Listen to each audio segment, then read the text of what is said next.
यह कहानी कोई काल्पनिक नहीं बल्कि एक सच्ची घटना पर आधारित है।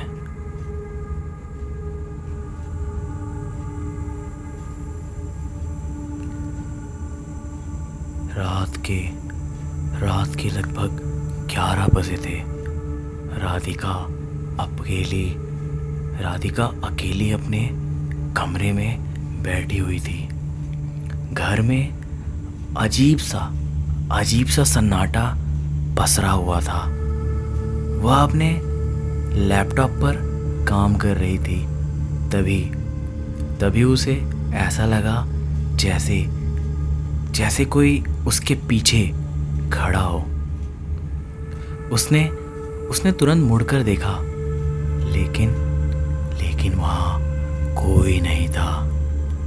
उसे लगा कि शायद उसकी थकान की वजह से उसे ऐसा महसूस हो रहा है। वह फिर से अपने काम में लग गई, अपने काम में वापस से मगन हो गई। थोड़ी देर बाद उसे राधिका को फिर से वही अजीब सा एहसास महसूस हुआ।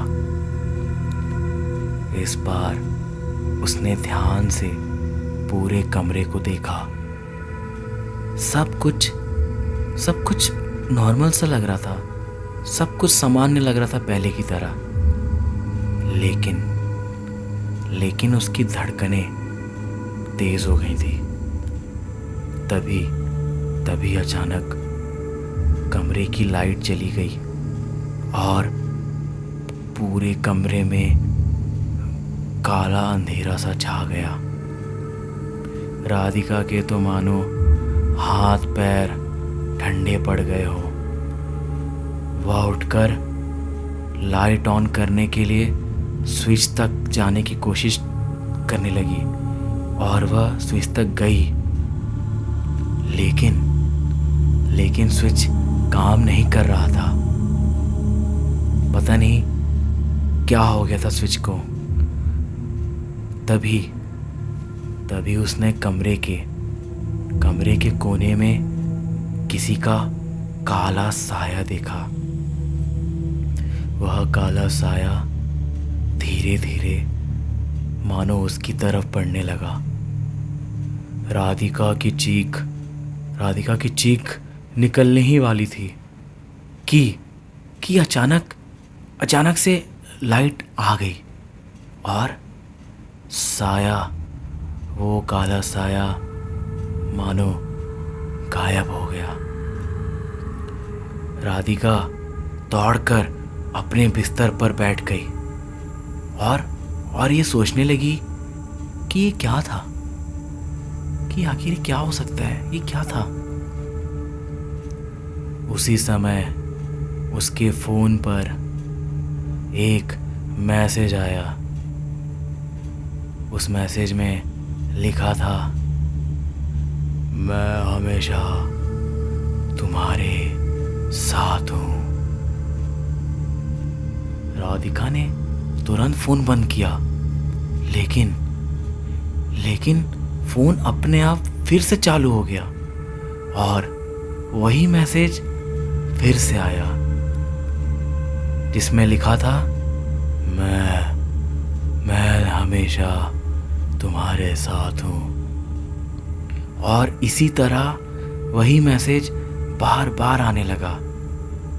राधिका तो अब पूरी तरह डर चुकी थी, क्योंकि वो मैसेज किसी अननोन पर्सन के द्वारा भेजा गया था, जिसमें कोई नंबर और कोई नाम नहीं शो कर रहा था। राधिका अब तो मानो पूरी तरह डर चुकी। उसने घर से बाहर निकलने का फैसला किया। जैसे ही उसने यह फैसला किया और उसने अपने घर का मेन दरवाज़ा खोलने गई, दरवाज़ा अपने आप लॉक हो गया, अपने आप बंद हो गया और फिर उसे वही काला साया दरवाजे के पास दिखा। उसकी आंखों में, अब तो राधिका की आंखों में डर और अनजाना खौफ था। दोस्तों, कहानी अब यहीं ख़त्म होती है, लेकिन राधिका का क्या हुआ यह तो कोई भी नहीं जानता। कहते हैं वह राधिका उस रात के बाद से फिर कभी भी नहीं दिखी।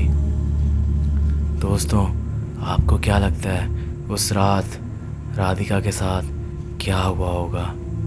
कमेंट करके ज़रूर बताइएगा। आपको अगर ये सच्ची घटना पसंद आई हो तो इस वीडियो को लाइक ज़रूर कीजिएगा और अपने दोस्तों और मित्रों के साथ शेयर करना बिल्कुल भी मत भूलिएगा। मैं आपका दोस्त प्रकाश मिलता हूँ आपको एक और नई सच्ची घटना के साथ। तब तक के लिए आप लोग अपना ख्याल रखिएगा। Goodbye and take care.